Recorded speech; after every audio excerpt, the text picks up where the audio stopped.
And apparently we're now live. Good morning, everyone. This is episode 191. Just the three of us this week. It's going to be, and I actually mean it this time, it is going to be a short show because there isn't that much to talk about. We've got a sort of digest discussion thing, which I'm in two minds about whether we'll bother with, but we may leave The last one was only an hour long anyway, right? We did really well. Yeah, so, yeah. We'll be concise and succinct, the way we should be, rather than stretching it out. And hello, Ben B. Welcome back, sir. All right, let me tweet. It's all good to go. I've got to stop. Now, Red, there was something weird about your audio last week. Towards the beginning, there was some distortion. I don't know if there's anything different in your setup. No. Okay. All right. I don't know. It's never happened before. Check It my seemed to microphone clear. settings, but Yeah, okay. It seemed to clear up as the show went on, so maybe it was just something, a device in your house or something. okay. I don't know. I do have a new mouse, but we'll be talking about that. I saw your woes. That's why I keep yes. a spare, just in case, because that would be terrible. Yeah, I unfortunately gave all my spares away to friends because, hey, don't you want a mouse with buttons on it? Oh, maybe I should have kept a mouse with buttons on it. All right. Anything? Let's just go. Let's make the magic happen. Yeah, Audacity is rolling. Red, I assume you are recording. Actually, no, I'm not, but I did open it. All right. Sponsor. I am recording now. As far as the Utini Rage goes, I'm going to actually cut one of Hip's old ones and use that. Sounds cool. Okay. Just for Nobody laughs. donated this week, huh? Mm-mm. Hey, Ben, it's your turn. The Utini Rage guys, the writers, the random writers, really want to contribute one, so I need to encourage them to do so. All right. Let's go. All right. Going in 5.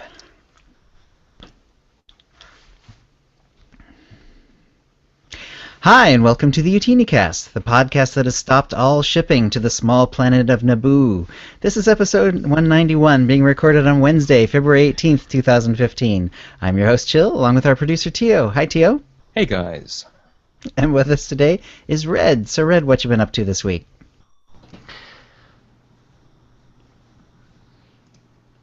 Are you there, Red? Yeah, just thinking. Okay. Ops. As always, I keep doing it. I even started doing some hard modes on my Sage just to get practiced up, and in particular running with my Sage with my buddy who is our Ops tank, but he's got a backup tank, so we started doing some hard mode flashpoints and even a little bit of operations work with that. And it is very different and a lot more challenging. He doesn't know how to play his tank, and I don't know how to play my healer, and so people definitely died occasionally. Right. But a lot of fun. It's just really neat to see that BioWare has done such an incredibly good job of, although the rules are the same, the playstyles are just so tremendously different. I mean, taunts work the same way. Heck, even his AoE taunt doesn't work the same way. So, you know, and I find myself on my Sage just chanting bubble, bubble, bubble, bubble, because it's so much more important than that trauma probe on my commando. But yeah, enjoy it a whole lot. I did, of course, have double XP weekend, and I am now at all of 11 60s, level 60s. So, Wow. I think I'm either 58 or 59 now with my Guardian. Once I finish with him, I will actually have all 8 pub side advanced classes finished. Yeah, that's a whole lot. However, on Monday night, I mentioned it last week, but my mouse finally just completely crapped out. First I had internet problems, and then my mouse just was gone. And so, thankfully, I actually had Amazon Prime up until yesterday. My year ended, and I was finally subjected to the new increased $100 fee, and I don't use the rest of Amazon services, so I canceled my Prime, but already got my immediate delivery of the mouse. managed. Okay. Very good. And I love it What did too. you get? I got another Razer Naga, but I got the 2014 version, and in particular, what I didn't know when I made the purchase is it actually has 2 additional buttons because the wheel goes left and right, and my old one did yeah, not. I've seen those. Mm-hmm. Yes. Yes, it does. So I'll be dabbling in playing. Of course, I just got it, but I'm excited to play with that and see what I can't do. Put maybe some offensives on the wheel or something, but.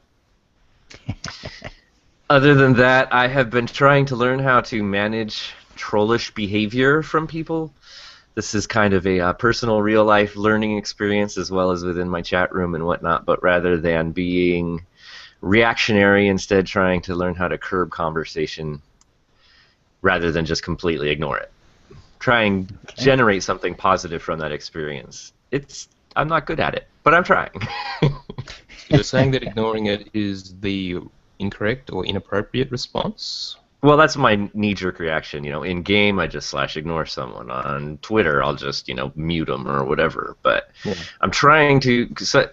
There can be a negative to that, which is that then you are completely shut off from that information, and that means you're completely unaware of what's going on around you at times, right? So if I can find a way to manage it and make it less terrible of an experience.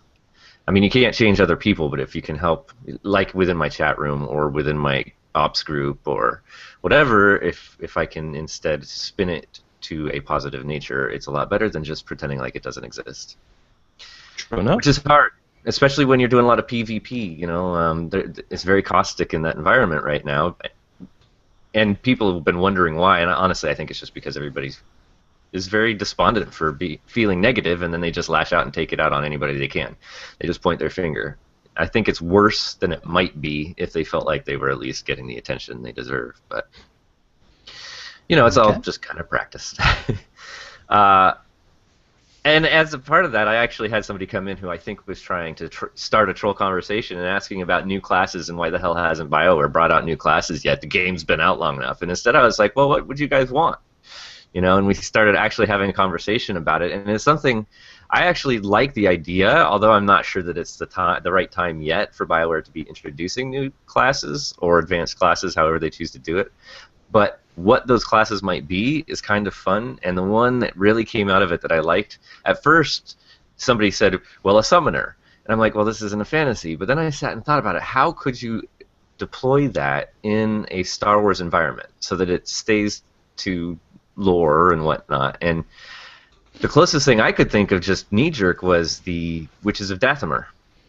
They do have that ability to mend themselves and kind of recraft individuals and whatnot from the Clone Wars.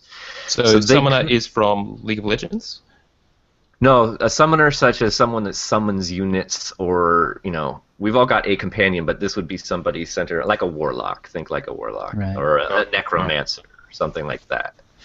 Different games have implemented it in different ways. I always like that sort of trope. They had masterminds in City of Heroes or City of Villains, really. And it's always something I enjoy, but it seems like every MMO has a very difficult time figuring out how to balance it properly. So Okay. And honestly, that was my biggest reaction as to why I wouldn't want to see new classes quite yet, is because we just got the discipline system. We are now seeing BioWare doing, compared to its history, very rapid pace, continuous class balance changes. Hopefully those persist. Once they nail that process down, then would be the time to start thinking about adding something new to the mix, because balance is always harder when you start adding more. So I interrupted you. How would the summoner manifest in SWTOR? So I was thinking with the Dathomiri Witches, you could actually have it be based off of that, and somehow, because the Dathomiri Witches are also the one Lucas-approved canon, very mystic, magical aspect of utilization of the Force, and so you could probably weave something in together with that. And then it was actually Ordo had a great idea, which is that for the light side of it, the Republic side, you could actually take the concept. Now this is from Legends, but you could draw from the concept that Corran Horn, rather than manifesting things, he and his son, it was a family trait, had the ability to get within people's minds and impact them because of what they were perceiving was actually happening to them, even though it wasn't real. So you could have, the one being a conjuring sort of Force mystic Dothamari Witch on the Imperial side, and then you could have a manipulating the state of the person's mind for the Republic side. Right. I've thought about this sort of thing too before. My concept was more along the lines of droid utilization. You'd either probably be like it would either utilize either the smuggler story or the trooper story, for instance. Maybe you have like 3 different droids, sort of a DPS droid, tank droid, healing droid, and then depending on which tree you actually chose, that droid would become a lot stronger and would become sort of your primary droid. But you'd still have the other ones, so it would still be sort of a mastermind or zookeeper. Sometimes they're called zookeeper type. Which I guess you could also bring Jawas in and just have let the Republic side just be the fact that they're making a whole bunch of robotic stuff, an engineer. Yeah, it would be terrible. It'd be very hard to balance, because the trouble with those sort of zookeeper classes is you have to make them strong enough so that they're viable. But if you kill off their pets, then they're usually kind of useless. And then the question is, well, how do you balance that? Can they get the droids back really quickly, or do you tie all their hit points together so that they're like one big hit point pool? And how do you balance that? Anyway, it's very tricky, but it'd be fun. I always love that sort of class in other games, but yeah, it's not likely to happen. I have to settle for my companion. And would probably have to be brought in as a hero class, something that starts at the high level, since at 50, say, since you really can't do the class story. Well, yeah, 50 or beyond, or I think really what would just be most likely eventually is that they just start adding an additional advanced class in the pre-existing story. As we talked about before, yep. Yeah, it just seems like the easiest way for them to do it, and they wouldn't even have to have you get to start at 50. They could, you got to go and experience what we spent all this money on story for and voiceovers and everything. Go see it again. Mm-hmm. And actually, frankly, I would like to do that. I know that a lot of people are like, no, twice is the most I want to do it for the advanced class and the light side and the dark side. But some of my characters, I'd actually like to go do it because I was very diligent about being pure light or pure dark. And I wouldn't mind going back and just playing the way I want to and answering however I choose. So, right. Beyond that, Ravagers, man, I done Ravagers twice a week for several weeks now. I really, really like that operation. I'm not getting tired of it. I'm having a lot of fun with it, doing it with different people, even semi-pugging it. I'm really, really enjoying Ravagers. And so pretty much what it boils down to is we're still stuck on Underlurker. And yeah, I'm going to be live streaming that on Monday. And if that frickin' Underlurker goes down, I'm committed. There is a hyper crate going out as a prize to whoever's in that chat room, because holy crap, that I dude needs to saw die. you made that offer yesterday, so sadly no one was able to gain that. Not in the 20 minutes, no, but How we will far have are you all getting? Monday night. How far are you getting? Where are you getting stuck? We can get through the 4 waves. It's just a matter of settling in to that happening. Yeah. But we only had one pull on it last night because we full cleared Ravagers and then up to the Underlurker, but we only had enough time left in the op to do one pull. Okay. But yeah, typically, there's still occasionally the random person just gets hung out and gets stomped, but otherwise the mechanics we're doing pretty well. The biggest problem has been straight up our DPS. The commando in our group actually decided to just try bringing in his Sage instead this time, and was pulling like 700 to 800 more DPS than he was on his commando. So we're like, sorry, dude, you just changed classes. We're definitely piecing it together, and our DPS have been doing their homework and practicing and changing up and figuring out how to maximize their DPS when they need to, and making sure that they switch to the spec that's more bursty so that the ads can just go down instantly and everybody can get back on the boss as quick as possible. So it'll happen. I'm confident. It's just a matter of killing him. And, the other thing I did want to mention is because I've been, occasionally I get questions in the chat room and they ask, so the example was this week, what should I do for my set bonus? Which one is the one that I really need? And I'm like, okay, well, what advanced class and what discipline or whatever? And then I went and I was doing a Google search and I was like, wait a second, we have this on OotiniCast. And the Google search was not giving me anything that was usable. It was like you have to scroll through page after page after page. And I realized, I'm looking around on OotiniCast, we do not type up our guides Like, all of our links for different guides or the tables that we put together, whatever, like, people need to go to OotiniCast website because it's so easy to freaking go, find it, and it just gives you what you want without any unnecessary fluff around it. It's, yeah. Like, I'm finding it so much more useful, and people trip out. You know, I put the link in the chat room. Oh, thanks so much. I've been looking for something like this. And, yeah, we don't talk about our website enough. That's it. Do more of that. Yeah. All right, Yeah. Gio, how about your week? All right. Let's talk about rating. Firstly, our regular group, the Paradroid group. We were missing a couple of people. It was not our regular group, and we had let me describe it as suboptimal run. So we did actually get everything cleared. Story mode, Ravages, and Antos, Temple of Sacrifice, including the 16-man story mode version of Malafar, the first boss in Temple of Sacrifice, all getting a bit old now. I actually had my doubts that we'd actually get through Underlurker. We were having all kinds of problems. It was, well, let's just say we had so much practice that I guess I knew the fight before, but now I know it backwards and forwards. And our strategy is so streamlined at this point that, yeah, with our regular group, we should just nail it. This week, it'll be all out again because we should have the regular group. So in theory, we'll get through it on day 1, and then day 2, we'll start doing hard modes. Probably Malafar in Temple of Sacrifice is our first hard mode to get back to. We've only spent 1 session on him, and compared to Sparky, he's probably our better bet. Okay. Now, I'll also cover Riders, the random Riders, the Aussie raid group. Now, they will be sending in their own raid report. But in the meantime, let me just cover what they did since I was there helping them out while one of their tanks, Suki, as I mentioned last week, he's in Fiji, but he will be back next week. Now, their group is pretty stable. They have a core group of actually 9, so they have a little depth in their bench. And, yeah, so hopefully they're going to be making some real solid progress. In fact, they've well and truly caught up to us and are probably going to pass us by, sadly.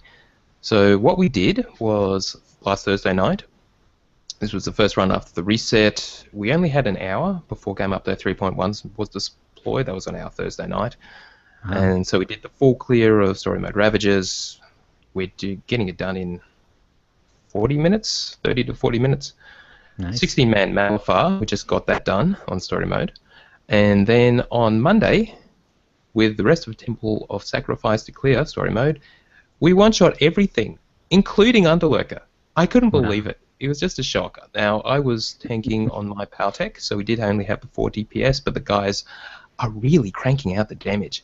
And, yeah, maybe, I don't know what other contributing factors there were, but that was amazing. And the Riders, they actually ran last night. Usually it's tonight, my time.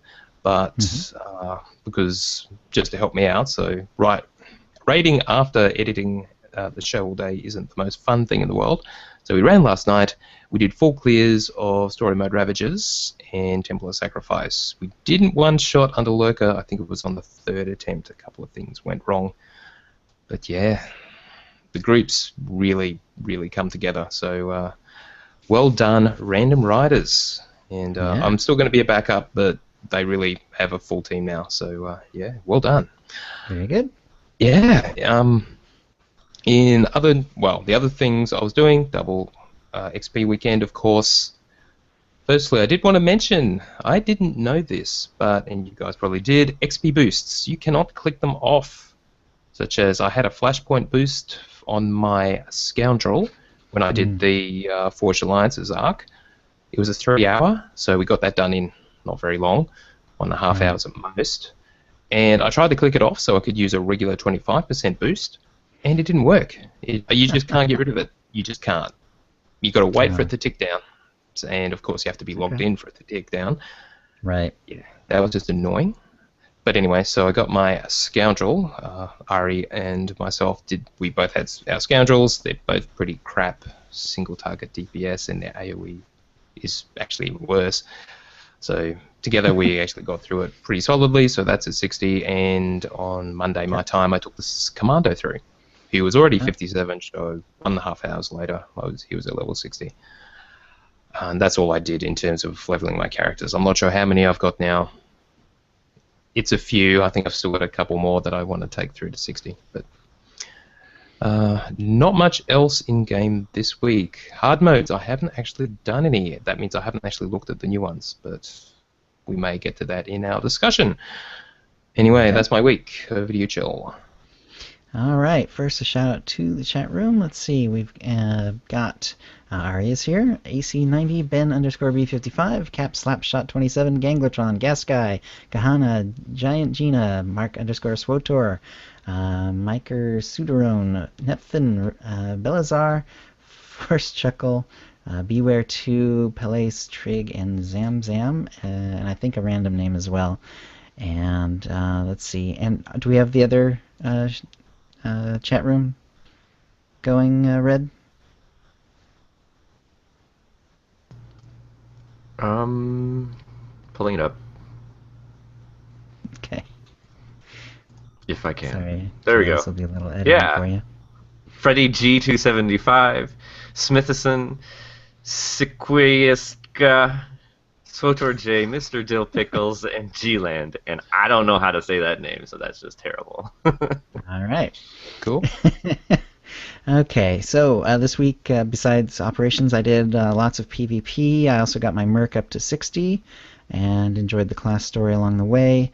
I mostly was doing the right tree, which I think I started last week. Anyway, but and I enjoy that.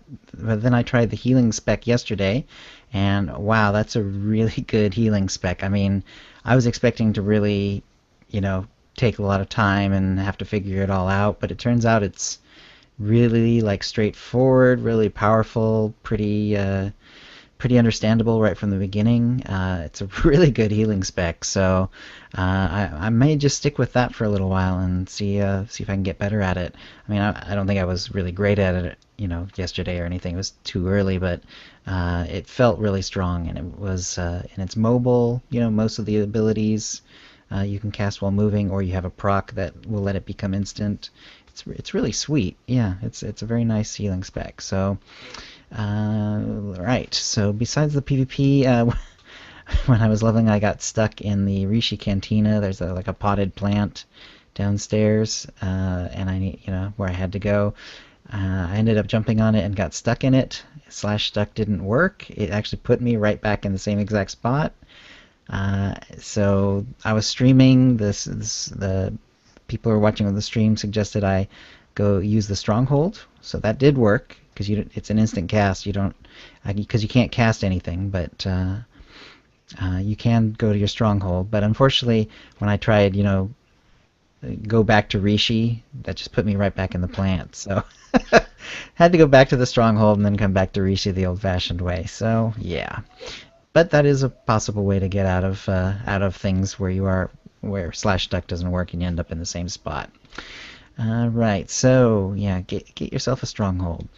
And also, finally, just as a side note, almost, I'm starting to listen to the audible version of and it's very weird, the Star Wars radio drama, and it's I'll give you it's very odd. I'll give you a full report next week because I should be able to finish it then. I'm only on episode 2 right now, but it's very bizarre.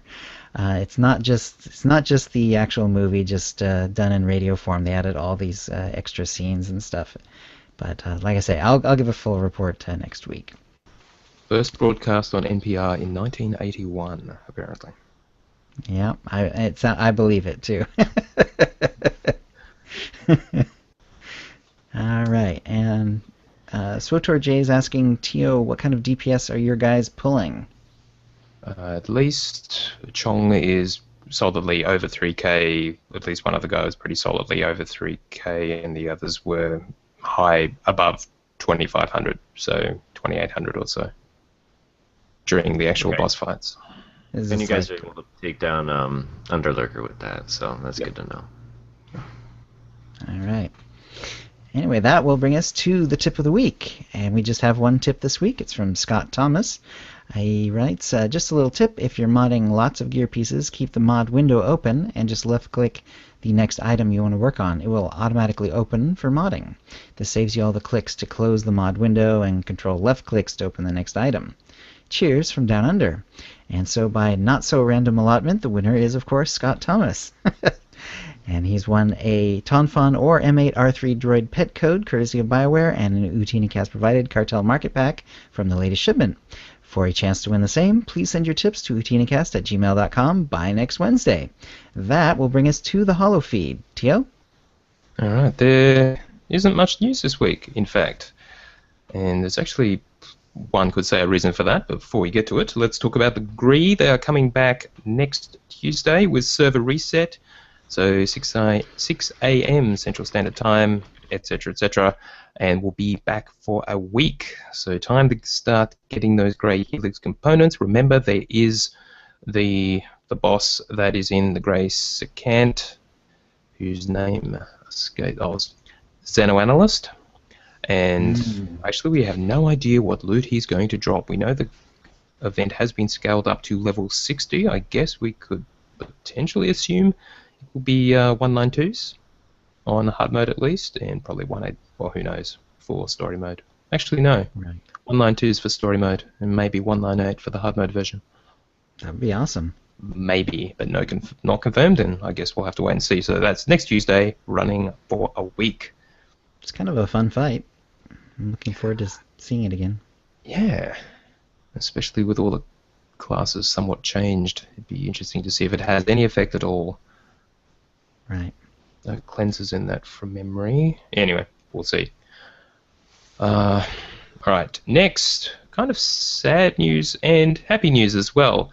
Courtney Woods, on the community team for a very, very long time now, is moving on. She is not leaving BioWare, however, she has accepted a new position in there as a writer.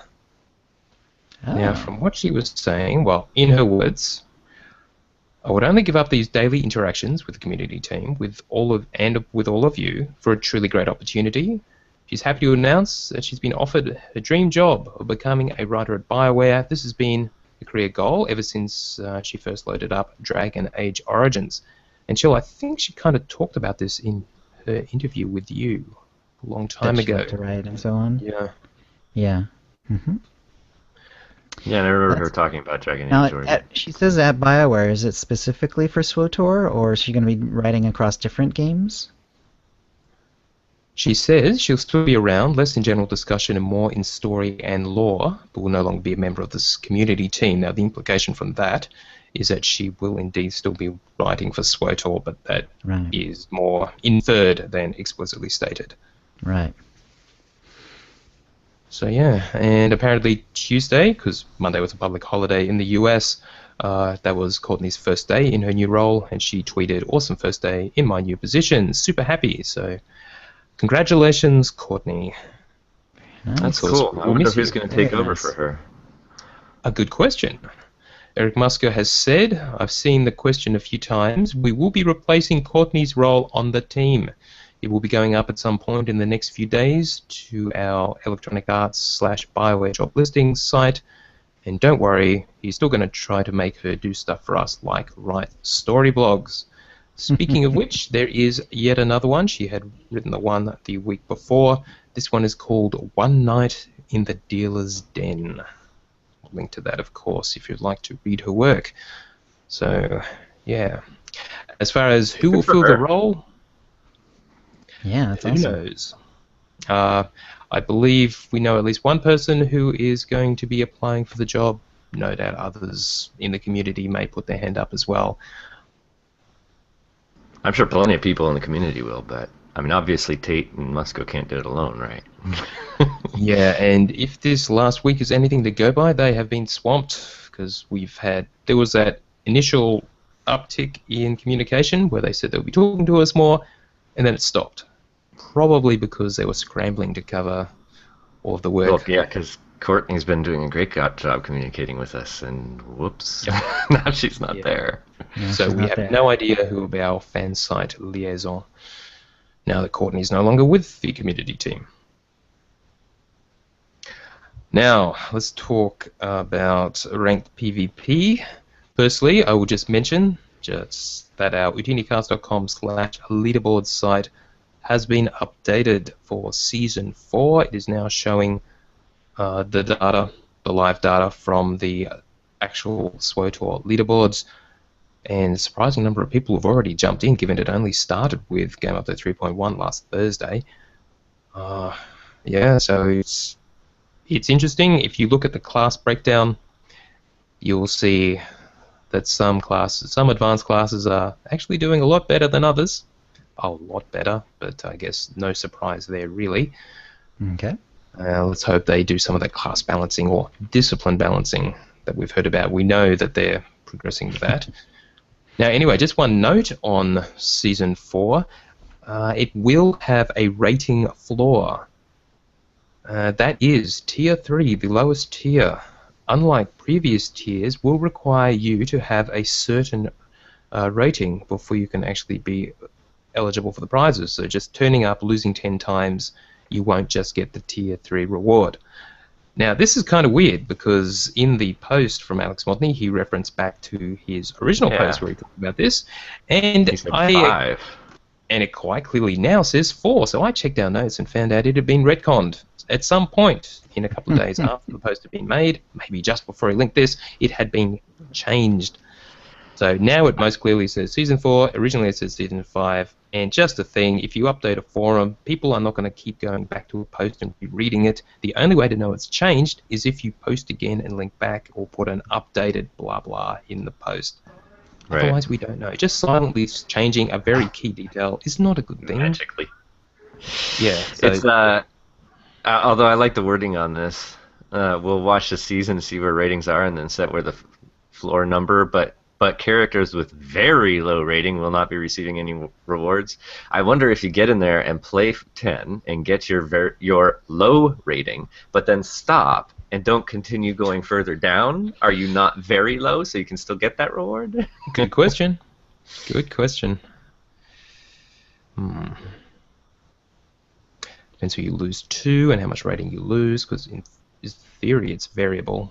Though in practice, I'm not sure it is that variable in terms of how much ELO rating you actually lose. Anyway. So, quick note on the PTS. Once again, they suddenly closed Game Update 3.1.1 from the PTS and have told us that 3.1.2 is coming soon. So, it seems they put it up and quickly run through it, and then they'll rip it down without any notice. So I guess we just got to get used to that. It's the way the PTS is going to be working. There were a few more class changes. We'll talk about it when they actually do finalize the patch notes for Game Update 3.1.1. As to when that is coming, we don't know. The previous cadence of every 3 weeks is kind of out the window, given there will be 11 weeks between Game Update 3.1 and 3.2, assuming they do hit 28 April for Game Update 3.2. So it could be in 3 or 4 weeks from last Thursday. As to when we'll see 3.1.1, who knows? Now, something that appeared on the PTS only briefly before it was ripped down was a new key binding that you may see. Now, Musco did elaborate on it. It's called Mount Flourish. And he says, under key binds and movement, you will find that Control Z is now bound to something called Mount Flourish. What this does is upon using that binding, it will have a special effect on some mounts. Think of it as akin to holstering your weapon or using /special. This will not affect any existing mounts. It is going to the game to affect some mounts coming out in the future. We'll have more information around those when they're closer to launch. So, Mount Flourish. I'm reminded of in other games, such as WoW, when you did a jump, when you were mounted, it did a kind of rear up effect. So, something like that, maybe? Well, I guess I couldn't use jump because jump actually. No, I don't know. I don't know. I heard about this and I immediately tweeted Musco and got a lot of other people to jump on board that this is something that totally needs to be incorporated with the Season 4 PvP mount, whatever that is. Give me a flourish! Whatever it is. So you're thinking, Tio, it's something when you're already mounted? Because I was wondering if it was something that it was like a different mount animation, like when you start up the mount, so to speak. instead of just poofing into being like they do now. No, this very much sounded like it was while you were writing. You could do Yeah. something. That was my first thought, but don't know. Is it just an extra animation that the mount will have while you're writing, as Red said? Maybe. Whatever it is, it doesn't do anything yet, so it's just a key binding.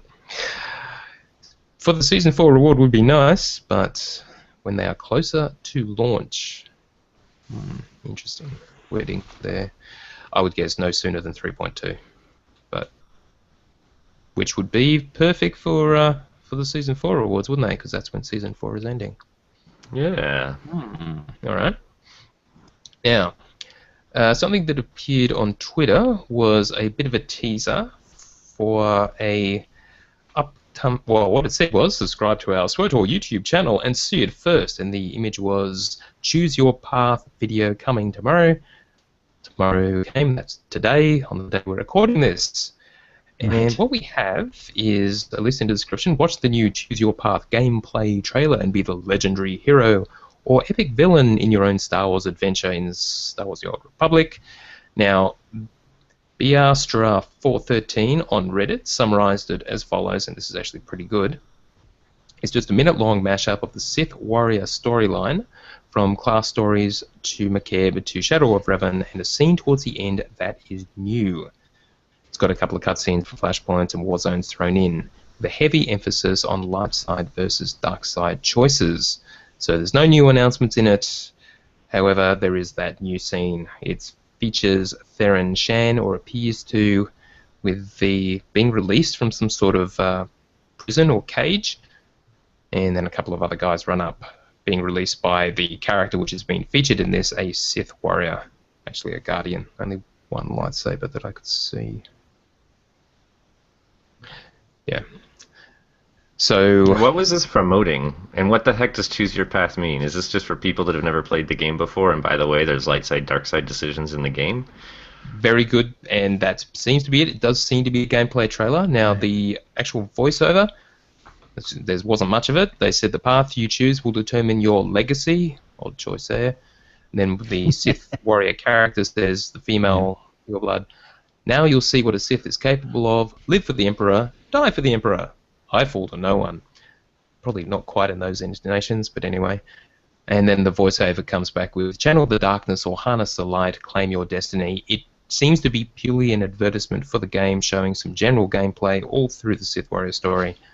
For players who've never actually played it before, for those of us who've been playing, say, since launch, doesn't give us anything new. So it's just an ad, basically. Not to mention that the words that she says, live for the Emperor, die for the Emperor, I mean, this is kind of in direct contradiction to what the game is about at this stage. Like, what? This stage, yeah, but then earlier on, and there were scenes like right from Korriban, where you get your lightsaber in the Sith Warrior story. At that point, the Emperor was still King Ding-a-ling, so to speak. Yeah. It felt very dark side heavy to me when I watched this. There was a few. The only light side thing was her like helping Theron off the floor. Everything else was like brandishing the red lightsaber and holding it up and talking about the Emperor. And well, I mean, choose your side as long as it's the dark side, apparently. So they couldn't find anybody on staff to actually play one of the light side characters, so they had to go with what they know. Alright, so that's the trailer. In fact, that's all the SWTOR news we actually have. So, to fill things out, I had a look for some general Star Wars news. Firstly, Electronic Arts, EA, has a new Star Wars site. And yeah, this is actually really cool. Let's see, it is starwars.ea.com. On its intro post, it says, over a year ago, EA and our partners at Lucasfilm and Disney reached a multi-year, multi-title, exclusive licensing agreement for the creation of new Star Wars games aimed at core gamers across consoles, PC, mobile, and tablets. Because I know there was a little bit of uncertainty as to just how broad that scope was, but it's looking pretty broad. Mm-hmm. So they're launching this new website, starwars.ea.com, singular destination for Star Wars fans to learn more about the exciting new games in development at EA. Right now you can find new videos and the latest on Star Wars Battlefront, which is coming this year, I believe, in conjunction with the launch of Episode 7 from DICE, and Star Wars The Old Republic from BioWare. So SWTOR is front and center there, which is nice. So Yeah. someone to visit, a nice hub, and giving lots of love to SWTOR, which is a good thing. I'm really curious to see what else might start showing up on that website eventually. Absolutely. You know, EA's got the reins for all the PC, console, video game renditions of Star Wars now from Disney, other than mobile. So they could, hopefully, we start seeing those plans evolving soon. Absolutely. Now, speaking of, well, this is going a little outside the off the beaten path, so to speak. Star Wars Battle Pod. Now, this is basically a new arcade game, as in an arcade unit to put into video game arcades, which apparently is still a thing. Who'd have thunk it? Sort of, yeah. I wonder how many hours I have to drive to find one of those. It's unclear how many of them are actually in operation as of yet, but it's essentially a arcade unit. You sit inside it. It's got this massive wraparound screen, and the various scenarios they listed, there's a video sort of describing it, is the trench run on the first Death Star, flying a speeder on Hoth when you're fighting the invading Imperials, the Falcon, flying the Millennium Falcon against the second Death Star at the end of Return of the Jedi. Apparently he can fly as Darth Vader in his advanced TIE fighter, unclear which battle, but presumably the first one, right. In Star Wars New Hope, and as on a speeder bike on Endor. So, yeah, I mean, from the video that showed us, pretty cool. Sounds like fun. Yeah. But we make fun of the arcades. Well, I think the standalone arcades are pretty much gone, but there's a lot of them that are sort of attached to other things. Like we have a big sort of family bowling center, but it's bowling, but they've also got its own restaurant. It's also got a pretty good size arcade. So stuff like that, I think, is where you're most likely to find standalone video games like these. I don't know. All I know is that I totally want to go try this out, so I'm going to have to find whatever is near. And I can almost guarantee I would have to fly to a different city or country to actually find one of these things. I'm sure it's going to be like $2 or more per game. Gone are the days of a quarter, you know? Oh, I do remember that. Of course, it wasn't a quarter, it was 20 cents. But anyway, now, in movie news, Episode 7, as we all know, coming December 18. I saw an article speculating it would come earlier, but I find that really, really unlikely. But so December 18, as far as we know, they have, and this is official, this isn't rumor, they have released these digital trading cards which reveal the names of some of the new characters that were shown in the only trailer that we have for The Force Awakens. And so just quickly running through them, the little ball droid, which is apparently a thing. I think we may have talked about that before, is actually not CGI. They actually built one, and it actually works exactly as That's it cool. is, which Very is cool. kind of amazing. Yeah, that is Gyroscopes or BB-8. BB-8. That is cool. Something to do with something. Well, the number 8 looks like him, and BB also looks like him. So there Indeed. you go. Yeah, Beach Ball 8. Now, the guy in the X-Wing that we see the X-Wing skimming over the water, over a lake or something. That's cool, the guy is played by Oscar Isaac, and his name is Poe Dameron. Okay. The big guy with the black cloak, who people say kind of looks like Revan, but almost certainly is not, is Kylo Ren. He's the guy with the lightsaber that looks sort of like a broadsword with the little doovy things coming off the hilt. Frankly, he looks a lot more like Voldemort struggling through the woods than he ever looked like Revan to me. But that's, Yeah. Indeed. because he's slinking and hunched over, and yeah. It has not been confirmed, but people believe that character may be played by Adam Driver, who is sort of tall and, well, of the people we know who are in the cast, it's most likely him. Now, the girl on the speeder, played by Daisy Ridley, her name is just Ray. Now, her surname is noticeably absent, and that's possibly because she could be the daughter of someone from the original cast, such as Han and Leia, perhaps. Who knows? Who knows? I think she's going to be C-3PO's daughter. They've gotten really good at bioengineering. C-3PO and R2's love child, perhaps. Yes. Right. And I think it's just, well, I don't think they're trying to hide the last name. I think they're just, I know these are digital, but the old cards, I mean, they wouldn't always, it wasn't like an encyclopedia where it was trying to give you like a formal definition, you know, of what's going on the screen. It's always sort of colloquial, and I think that's what they're doing here. Like Ray on her speeder, you know, just like the next one, it doesn't include his last name either. Finn on the run. So. Okay. Well, speaking of which, I think that you could totally, like, if you didn't know anything about the movie and you could get a card ahead of time, and it would just say, you know, Luke jumping out of his land speeder, you know, that sort of thing. It wouldn't say Luke Skywalker necessarily. Well, and if you had the full collection, then there would, yeah, if you had the whole collection, then there might be one that's just like him staring at the sun, and it just says Luke Skywalker. You know, what are they going to say? Staring at the sun? No, it's just Luke Skywalker. Right. Okay. Now Finn, who is on the run, that's the stormtrooper that we see right at the beginning of the trailer, played by John Boyega. So that's Finn.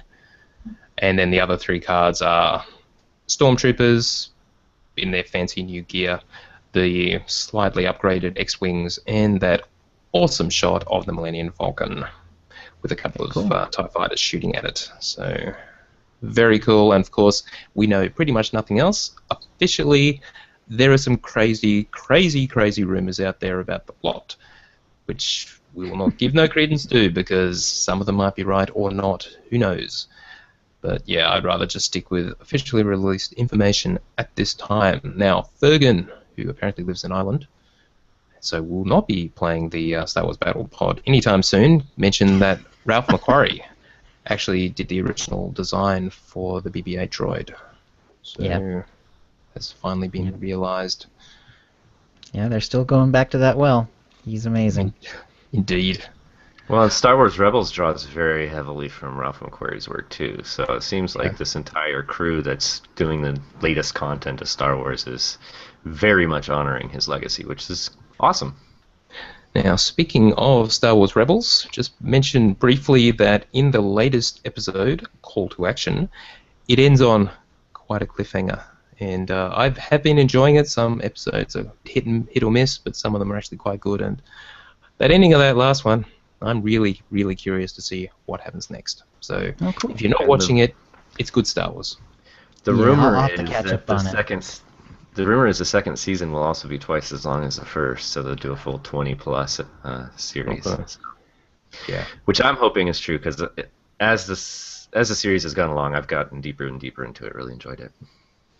Agreed. Cool. Certainly up there with the Clone Wars, and will, I'm guessing, surpass it in quality eventually. Yeah, well, and the one thing that they've done is a great job to step outside the bounds of what Clone Wars was able to do is that they actually have cameoed key legacy characters in the series, which they never tried to do in Clone Wars. So they're definitely doing. It's cool. New stuff, new directions. Indeed.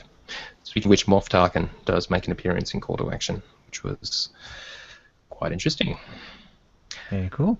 Yep, and lastly in Star Wars news, this is just a general thing from, and the source may be a little off-putting, fiscal year 2014 annual financial report and shareholder letter from Disney, specifically the intro from Bob Iger, who is the chairman and CEO of the Walt Disney Company. He actually, in that letter, talks about Star Wars, and what he says, for obvious reasons, well aware many Star Wars fans, the first 11 months of 2015 will be little more than a countdown to the December 18th release of Star Wars The Force Awakens. Really impossible to capture the full magnitude of the global excitement around this movie. Probably true. Mhm. As you know, they released a very brief teaser trailer at Thanksgiving, which was quickly downloaded more than 110 million times. They're gonna make so goddamn much money off this movie. Yeah. That's awesome. And he went on to say that more than 40 million tribute videos that fans posted in response in just a matter of days.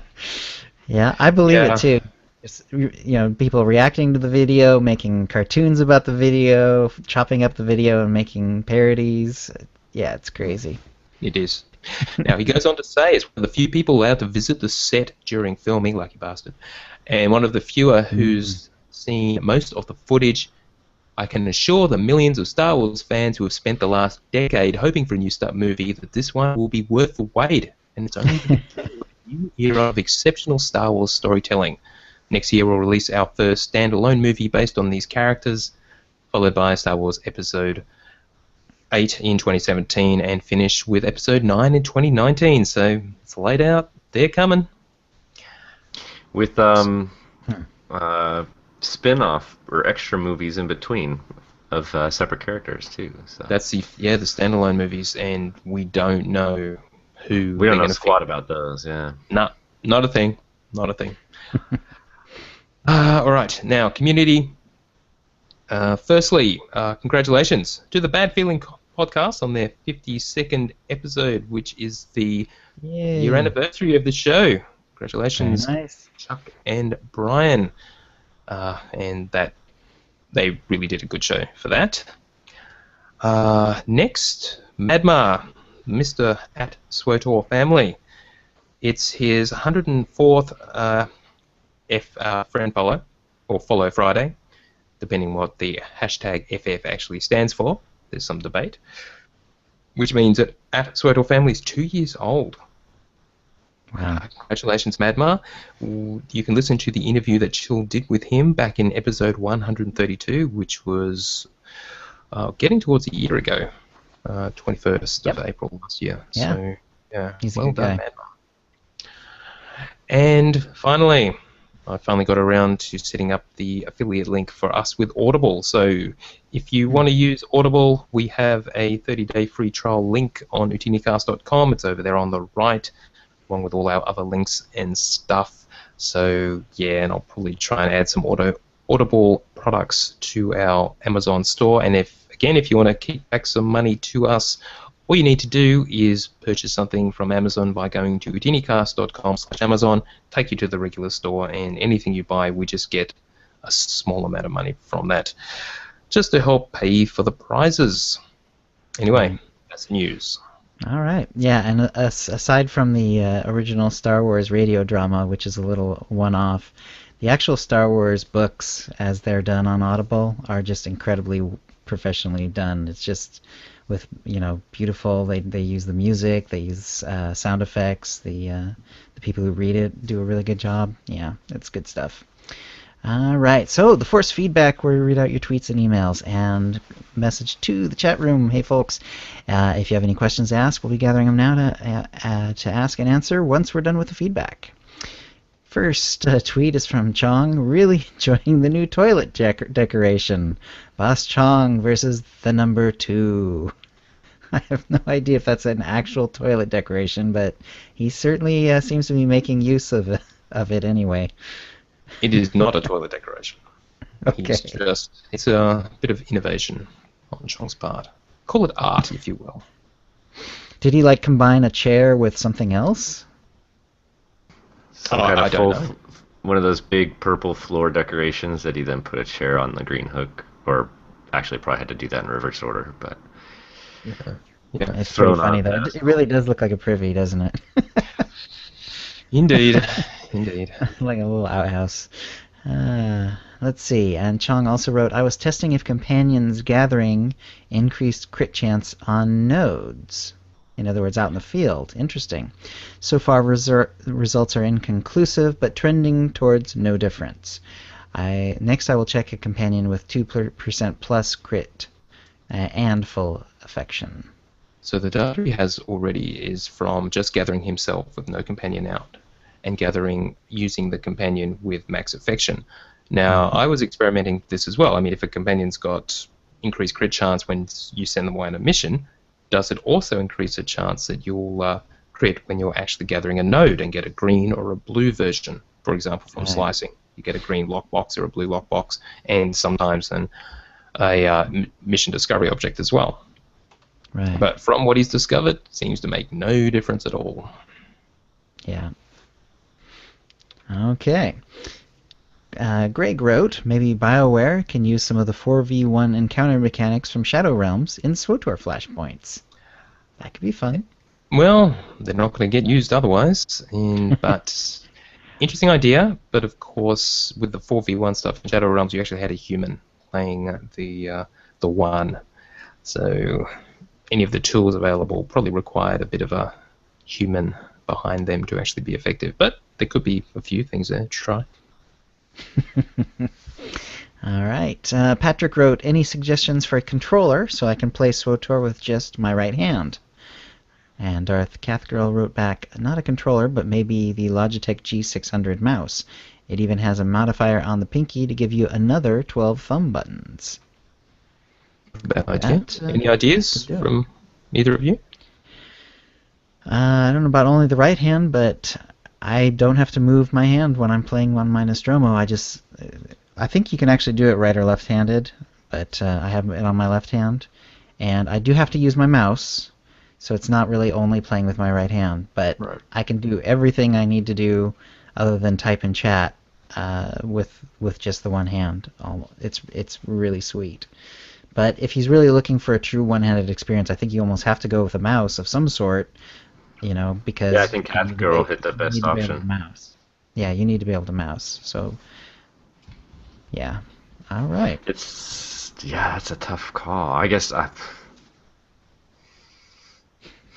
you would need to find something. Well, actually, I guess with the Naga stuff, you could set one of the buttons to be one of the modifiers, like the shift or the control or whatever. So you could, if you're dexterous enough, you could then use one of the mouse controllers to... Because no matter how many buttons that thing has on it, you're still going to need to be able to modify so that it can do more than one pinky thing. button, she says, it gives you another 12, so you're up to 24 at that point. That's not bad, actually. Yeah. I would love to hear back from him in the future, though, to see if he finds a solution, because... Absolutely. Yeah. Wow, what a exercise. All right. I'd find it hard to play without my Nostromo at this point. I really like it. Jason W. wrote in, I wanted to hear your thoughts on something I thought of to help provide an incentive to play ranked PvP. Many seem to gear out of it, hit a certain rating, and then quit, or some just don't play at all because they don't see the point of it. What if we had a system that rewards you with building in amount of points, we can call them whatever, that you can distribute into a category, but the building amount also has decay, so if you want to make gains, you have to be rather consistent in your play. But the only way to gain points is to distribute is to play and perform in ranked. It can be based off of medals, damage done, kills, etc. So you can't just show up in PvE gear and get the points. The categories for points could be something along the lines of increased credits gained per match. So long as you have points to keep that category full, you'll keep that bonus going. If you don't distribute your points into it, it will decay, lowering the percentage until it eventually goes away until you refill it.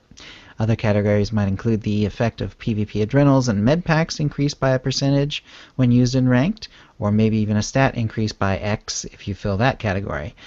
Or perhaps gain enough points to unlock a vendor that sells classic shells, improved adrenals and med packs, or random PvP obtainables. With this drawn enough to offset win trading and queue syncing with the increase in queue numbers? I don't know, but I'd like your thoughts on something like this. Very Mine That initial sounds thought- really complicated. Yeah. Why not just have rating decay and base the rewards on whatever your rating actually is at the end of the season? If you actually want people to keep playing, that would be the simplest implementation. If you don't play for a while, your rating would decay. You could then sort of swan in at the end and win everything and presumably get up somewhere, but why not? I believe other games certainly do decay. Doesn't LoL or League have... I know you do. Now they've got hidden MMR. But I mean, the biggest problem with all of this Like, he's trying to find an incentive outside of rating decay, some additional in-game benefit, tangible benefit that you get from participating in ranked, right? Right. And while it's a laudable goal because that's trying to address the real goal, which is that we simply need more people. Mhm. The ELO doesn't work without more people, and with the PvP community being as caustic as it is right now, a lot of people just don't even want to go and participate, so it's kind of just spiraling on itself, and I like this conversation. I like where he's headed with his thought process, but this is why, I mean, there are lots of people out there that seem to think they know what the solution is. If you take cross-server queues off of the board, I would just really, really like to see everybody's ideas that we could put them in one location. Because it's hard to have this conversation when I don't really even personally know what everybody's thinks, what the ideas are, what are comparisons to other games that are being successful with it and everything. And maybe I'm just not hearing anything because, frankly, without cross-server queues, it just doesn't work. I don't know. Right. One thing I like about his idea is that it goes after getting consistent play out of people, rather than just getting the 10 ranked matches under your belt so that you can get whatever rewards you can get. In this case, it rewards you more for being on several times a week or however it would be set up, so that you are rewarded for playing regularly rather than just in one or two spurts during the season. I mean, that would be helpful. Yeah, frankly, I do think that there should be some kind of incentive or reward for participating X amount of times every week. And it could just be 3 times a week. That's fine, but if you persist 3 times a week every week throughout the entire season, it would be cool, because that would at least incentivize a population to stay involved and not have a declining participant group. I guess BioWare would claim that the existing incentives are sufficient in terms of the weeklies, so you get a bunch of comps every week just to min-max your gear, and of course the actual tiers of rewards. And now there is a flaw. You can't just sort of turn up and lose. You do have to get at least somewhere. Yeah, the problem is that there's also, the community can estimate what the ceiling is going to be, get there and stop playing for the rest of the season. True that, which is why rating decay wouldn't be a bad thing. Yeah. And what was the other? Oh, yeah, and congratulations, we've got dailies and weeklies, but most die-hard ranked PvPers don't want anybody getting comms for rewards because they shouldn't be in there if they need gear. True. What do you think about a deserter debuff? This isn't really an incentive, but it may be an incentive to keep players from just dropping out, which I know happens a lot. And if someone drops out of your rank match, you are not going to get a replacement. So you have it for PvE, looking for group. I have no idea why they don't do that for PvP, and they should do it for both regs and ranked for PvP, in my opinion. Yeah, it's just too easy to quit and just queue again. Yeah. But that is a real problem for ranked, because if you go AFK and the queue pops and then you don't get back in time to hit accept, that match is still going to happen without you, and you've just blown up 3 other people. Exactly. There's just so many things wrong with solo queuing that. Why bother? I would agree that a deserty debuff on ranked would be more appropriate. Whether it's really necessary on regular PvP, I don't necessarily think so, but. Because there is backfilling and because it's not ranked. True. So. That's true. But for ranked, absolutely, or something. Yeah, I kind of dig Jason W's idea though. I kind of like how the idea of having these bonuses that you could get to choose whether you're getting more credits or if your med packs are a little stronger or whatever. But complicated. Could be fun. Sort of. Yeah. Well, and frankly, it doesn't have to be that complicated if they can create a friendly enough UI that is self-explanatory in its expression. True. Mm-hmm. Whether or not BioWare can do that is another matter, because we know what the collections in GTN look like. But I do like the way he's thinking. It's definitely creative. Yeah.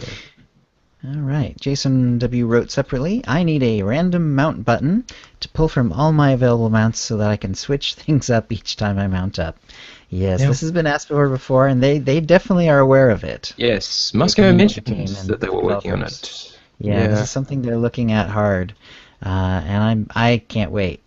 And I hope hopefully I hope they do something like they did in WoW, where you basically the speed of the mount is only dependent on your training and not on the mount itself.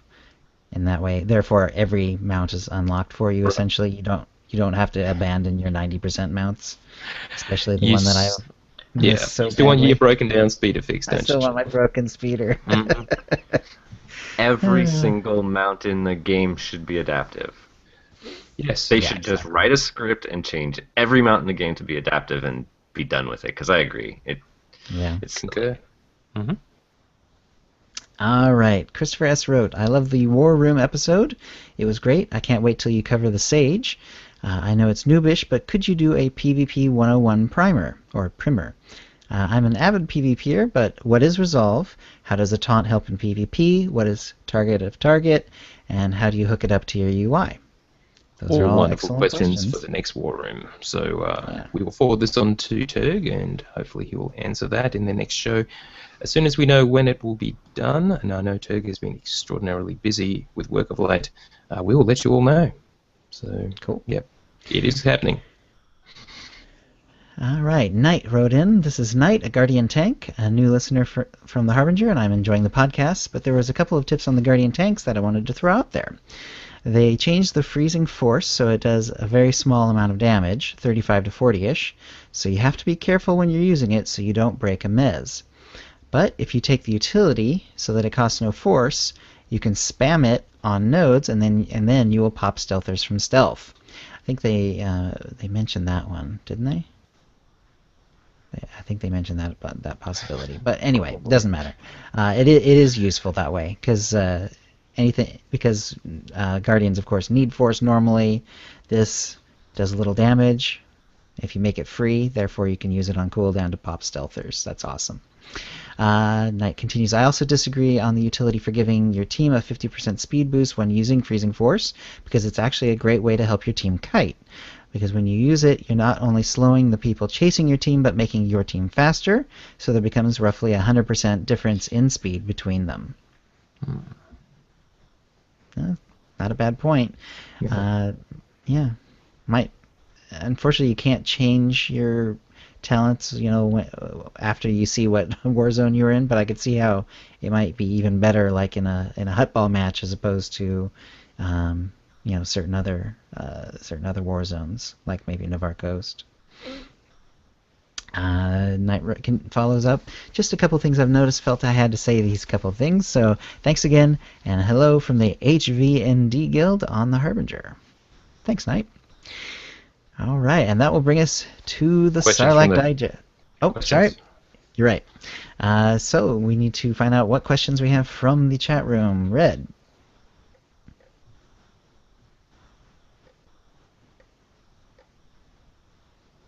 Is he muted? Are you muted?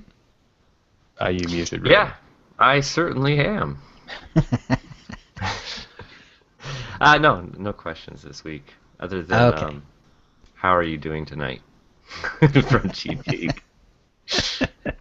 Fergan was asking about the Togruta and the new race that is coming. It has been confirmed, and as to when we can expect it, and no news at all. No, and I think some of us were thinking it might be in 3.2 or somewhere thereabouts, and the latest information seems like it is not going to be in 3.2. So, Or they're probably this year, aiming for sometime. 3.2. They can't confirm it. Yeah, that's fair. Could be. Yeah. All right. Do we feel like doing a Sarlacc Digest?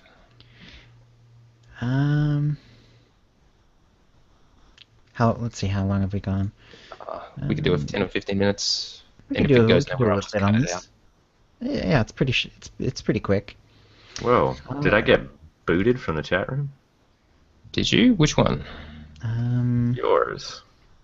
Don't show you as like X. I can't see you X in left there. chat room. Where are you? No one else can be. Oh, you have quit, apparently.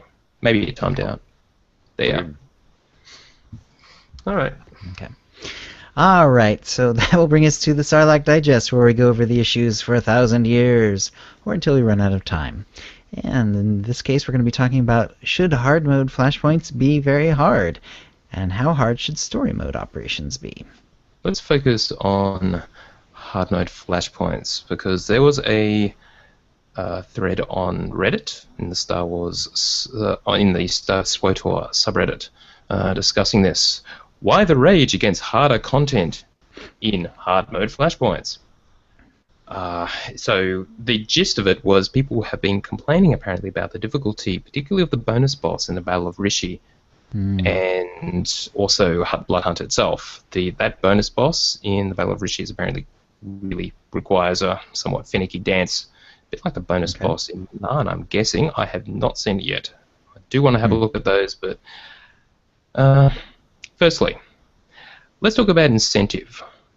Why do hard modes right now in the game? What's the point? Well, I guess if you're still gearing up for 192 gear operations. drops off of the bonus boss and the end boss. That's the only reason if you need it. Exactly. and One piece from each, and between the 4 members of your group, you have a chance of getting it. I guess that's always been the case, but certainly they're not tier pieces. I haven't actually checked their itemization specifically, but they do tend to be not as good as the stuff you would exchange for tokens. And the commendations you will get a few elite comms per day, and if you do the weekly, which is 3 hard mode flashpoints, you will get 10 or so ultimate comms to get the 198 gear, which is also extremely poorly itemized. Are there decorations? Are there decorations in them? There are some decos that drop, yes. So that is a reason. A reason. A reason, yep. But Well, of I mean, the course- only other reason I do it is because achievements, and frankly, I like to be able to say I've beat everything. Yes, So, you know, That's true. completionist. Right. and I would argue that they are fun, especially the new ones, Yeah. because especially in the starting 186 gear, they are, for the most part, reasonably challenging. Now, Ricardo Prime, probably the easiest of them all. Korriban Incursion, there's a few rough pulls in there. The Tython one, again, actually, there's just a couple of pulls in there. First boss Well, on actually- Tython's actually tricky if you're not smart. Exactly. That was nasty, particularly when it was bugged. And if the group isn't performing correctly, it can be terrible. And if your DPS is a bit low, the second boss is a pain in the ass. And actually, as a healer, for the bonus boss on Korriban and the final boss on Korriban, if you just don't have enough gear, it can be very difficult to put out enough heals, because both of those bosses do that choke you out and then take half of your health from everybody. Yep. So it can be hard to stay on Absolutely. top. And then, of course, there's Manan, which, of course, now it's relatively easy, especially since the characters I play on anyway are mostly in 192s from raiding. But at least initially, they were quite challenging, particularly the second and last boss as well. And that bonus boss, that's just fun and reasonably challenging. It's, a lot of pugs have just not got through that because it requires coordination. So So we've got a somewhat diverse level of difficulty for our first 4 hard mode flashpoints. It sounds like the 2 they've just added with 3.1, Blood Hunt, Battle of Rishi, are more challenging, even more so. Though I suspect once people get the gist of it, they'll be able to do it. But of course, because they're hard, it means pugging them can be challenging. Yes. If you're doing it with a guild group or group of friends, whatever, you'll probably be able to get through it. And that's certainly been our experience. As long as you people on voice comms together, that's great. But a lot of people don't play like that. They only pug for whatever reason. And so I guess it's possible, but really hard. And is that a problem, is the question. Should they change it? Should they nerf them? I pugged Battle of Rishi yesterday. Got to the last boss, wiped once, and then unfortunately had to go for my operation, but I think we would have taken it down. Okay. And I know that is not the whatever torch is called. But yes. I mean, frankly, if maybe you wipe a whole bunch, maybe it's really hard. Maybe people need to learn to be nice to one another, explain exactly what an individual needs to do, even if they're not on voice, learn to type. And Right. you know, none of these are so hard that the voice is necessary. It's more that people need to know what they are meant to do. That's what's necessary. And working through that, as long as you've got a good attitude and you know, type to somebody, and you know, it's like ask at the beginning, is this anybody's first time? If you already know what you're doing, then you say, all right, listen, I'll explain to you what you need to do for each boss, and then you type it out, and the person's either able or isn't able. You know, but Right. this is a great way. Harder content means that you need to communicate with your teammates, which oftentimes can also mean that you get to meet new people that you might end up even wanting to bring into your guild. And yeah, that's absolutely true. I've certainly encountered that. We've met some really cool players doing just randoming in. So yeah, absolutely correct. Yeah. Yeah. And I mean, it goes both ways, right? I mean, somebody can be a douche to you, but if you actually go out of your way, and you know, I am not the nicest person in the world. You know, everybody's probably got a bad story about me from somewhere, but I get a certain degree of pleasure from saying, "Hey, you know, like I will do it. Is this anybody's first time?" When they say it is, and then I take the time to type because I don't have one of my friends there to do it for me. Right. People love it. I mean, the response is always positive. Thank you so much for explaining it to me. Yeah. Oh, okay, that's what I was missing. I tried to do this before, and they booted me from the group because I kept wiping, but I didn't know what I was supposed to do, you know? Right. I didn't know about the shield switch and Manon or whatever. Right. Yep. Remember, Tricksters are only 5% of the population, so chances are you will actually get normal people in your group. So at least exercise some patience, be willing to explain. Right. Yeah, I agree. They should not nerf them. Yes, they're hard, but that's good because it forces you to actually That's learn my and general teach. feeling too. Yeah. I mean, as long as there's story modes out there for people to see the story and also just get basic gear and The do tacticals, yeah. certain weeklies or whatever, then great. You know, then you can make the hard modes hard because it's not the only way. You know, it's not the only gateway to operations or whatever. And you don't need them for operations. You can You actually really get the story modes. All can be done with 186 gear, even Which you under get- Yeah, and you get Sort of gear key. that's almost good enough just through the class stories. Well, and the sense of satisfaction you get from defeating something that is actually challenging is so much greater Yes. than having the heal bot carry you through. Yeah, absolutely. Yeah, yeah, it gets a little dull doing those It does. first 4 It's flashpoints. tedious. Yes. But it's so much experience that I feel I can't skip it. Yeah. And by the way, the chat room from my stream has redubbed the Jesus droid as the. Let's see if I can get this right here. It's the. The Jesus 3 Special Unit 5 droid. J3SU5. Jesus. I see. It's Nice. J5. Very nice. J3SU5. Got it. Now, Special Berg- Unit.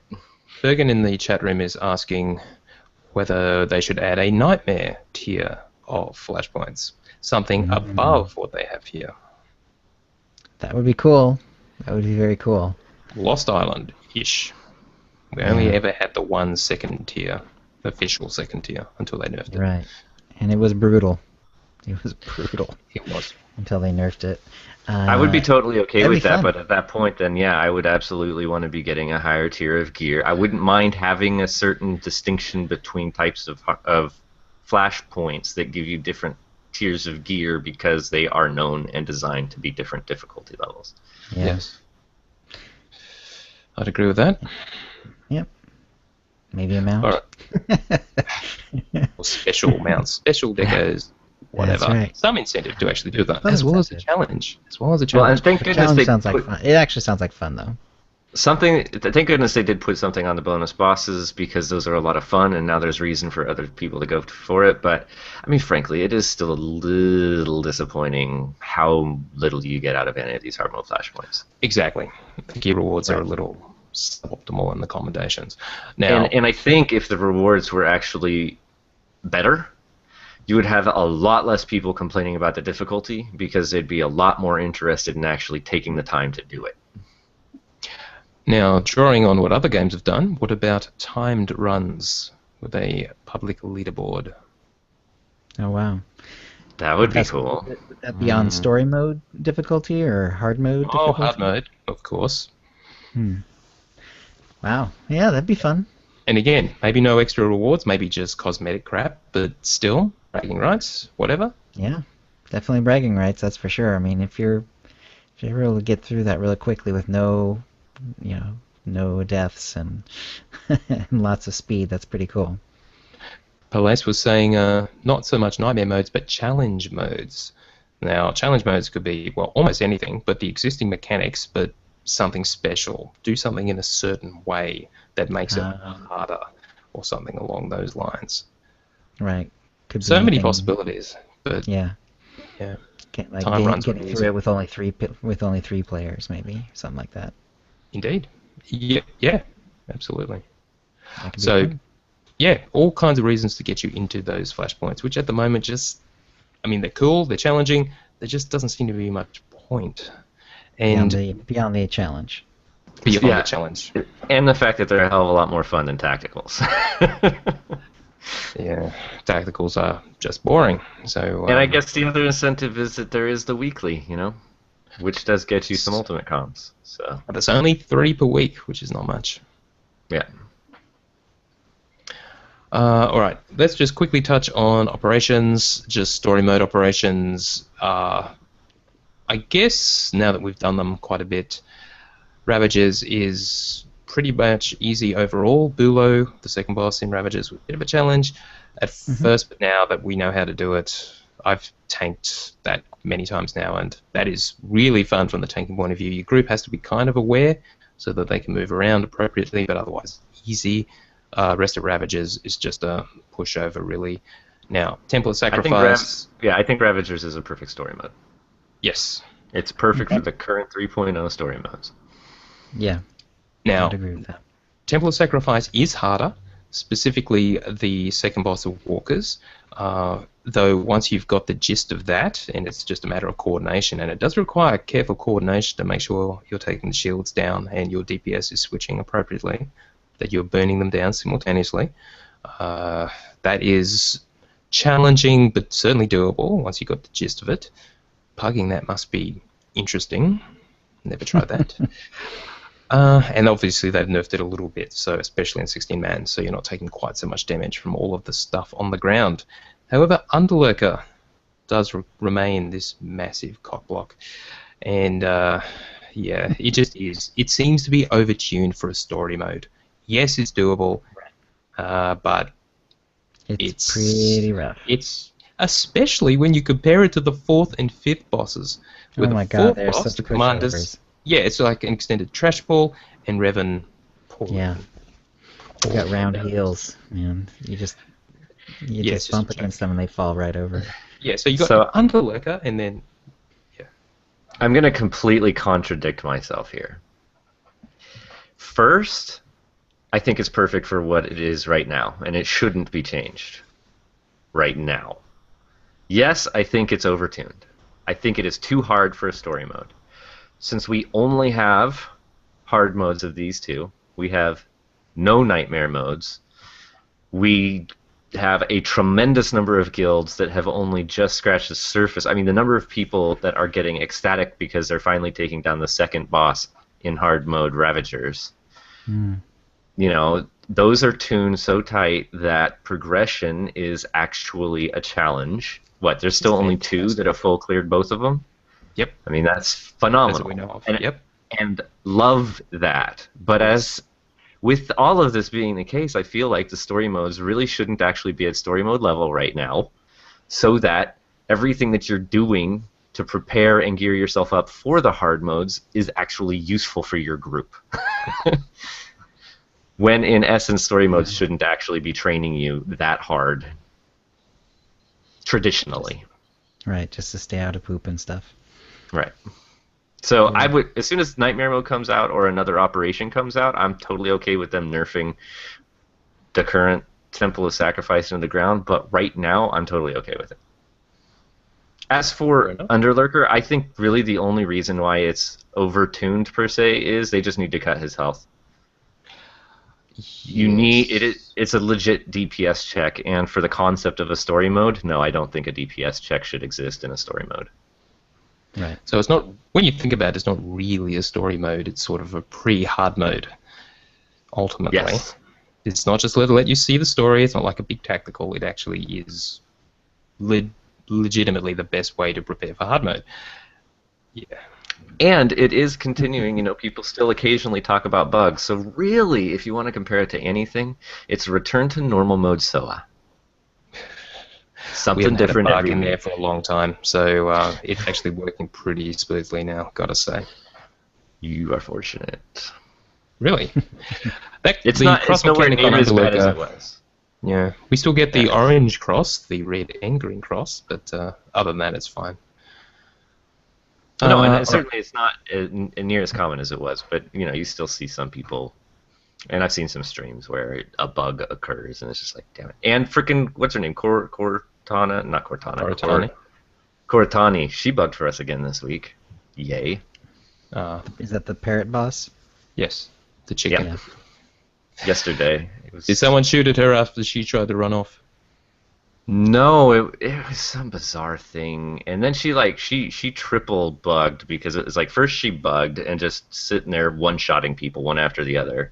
Yep. The bird came back to full health, and then even though we were all zoned out, we couldn't. She wouldn't disengage combat, so it was. That's sad. no good. Pillay put it well. He said, story mode has the intention of trying to be tourist mode versus a progression path mode. Yeah. Right. Trying to serve That's two what it is. masters, in other words. Yeah. Exactly.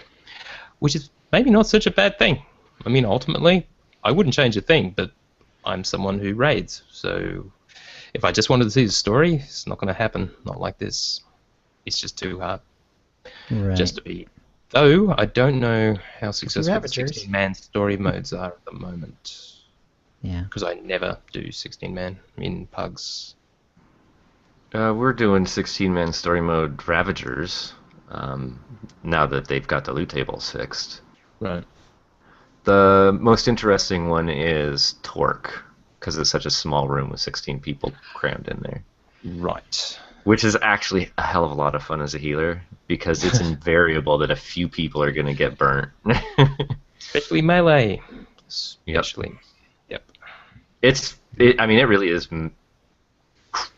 I don't even know the right word. It's intense seeing that many bodies in that room. All right. We'll finish the discussion there. So, I guess in conclusion, hard mode flashpoints, probably good that they're hard, and they shouldn't be nerfed. The operations story mode is probably a little overtuned in a couple of places, or at least Underlurker. Right. But otherwise, Yeah. probably feel about right. And Yeah. hard modes, operations particularly, should be hard. That's fantastic. So please keep that up. Yeah, story mode operations should be puggable, I believe. Yes. If it's overtuned for pugs, then it's not doing quite what it needs to be doing, in my opinion. It's not a story. Yeah. It's not letting people see the story, and nor is it making it relatively reasonable to get gear for hard modes. Sure. So. Yep. All right. Well, that's a show.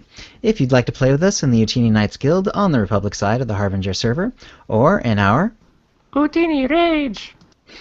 Guild on the Empire side, do a /c join Utini to join the Utini channel. Then ask for the quiz that lets us know you're a fan of the show. You can email questions and comments about the show to OotiniCast@gmail.com. Follow us on Twitter using @OotiniCast. You can find contact details for all of us on our website, OotiniCast.com, which includes how to subscribe to us using iTunes, Stitcher, and the rest. We record the show live every Wednesday at 4:30 p.m. Pacific. Go to OotiniCast.com/live to find out how to join in. Our theme song is from Mevio's Musicale. Check it out at music.mevio.com. That's MEVIO. And thank you to the chat room, and thank you, Red. We'll see you next week. All right, keep recording. Thank you, everyone. Good turnout today. Sorry we didn't have more to talk about, but for once there wasn't much news. And the other guys don't know this, but next week we can't record a day early because Chong is going to be with us. Chong will be our guest next week, which means we are stuck on the regular day. Okay. Is there something to All right. worry about on... Were you hoping to record early? Yeah, it Yeah. was. It doesn't matter. Oh, okay. It's something I will work around in a different way. So anyway, thank you everyone for coming. Good to see you, Fergan, from Ireland. And yeah, we should be back all day next week. And I will let everyone know next time we hear about or when Turg will be doing the next War Room. Hopefully before too long. Yeah. See ya. Peace Stopping the out. broadcast.